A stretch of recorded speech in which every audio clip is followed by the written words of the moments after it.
Hi, guys, and welcome to Classic TV Facts and Trivia. Appreciate you being here. Today's video, we're going to jump up a little into the late 70s, actually mid 70s, probably. Henry Winkler, remember him? The Fonz, right? The ducktail. Yeah. Oh, okay, never mind.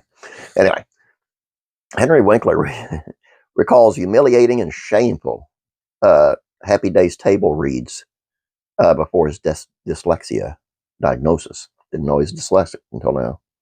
Didn't know I couldn't say that word either. Dyslexic until now. Let's take a look at what he said.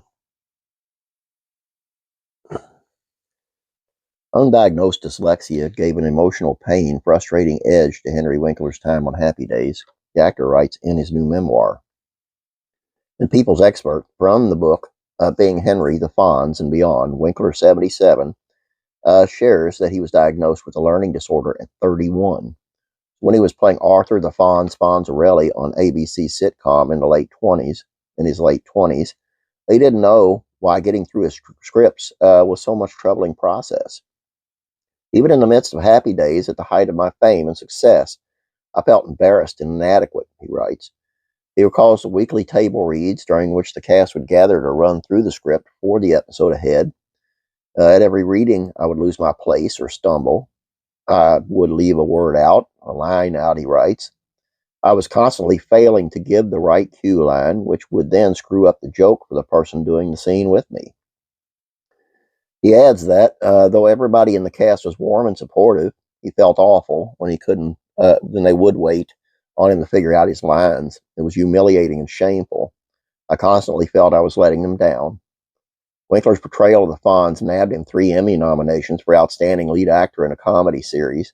He eventually won an Outstanding Supporting Actor in a Comedy Emmy in 2018 for his work on Barry's Gene. Being Henry will be published on Tuesday. Well, actually, it was published a couple days ago by, I'm guessing that's Celadon Books, or Celadon Books. I'm guessing it's Celadon. Should be a good read. Interesting guy. Very, very talented, and maybe didn't get the success of Ron Howard, but did a lot of behind the scenes stuff, directing and producing and such. And he did a lot of stuff recently. I mean, he's still active. So, I mean, I've never heard anyone getting diagnosed for dyslexia at that age, though. It's kind of rare. But glad he got diagnosed and figured out what it was, and shouldn't be ashamed at all.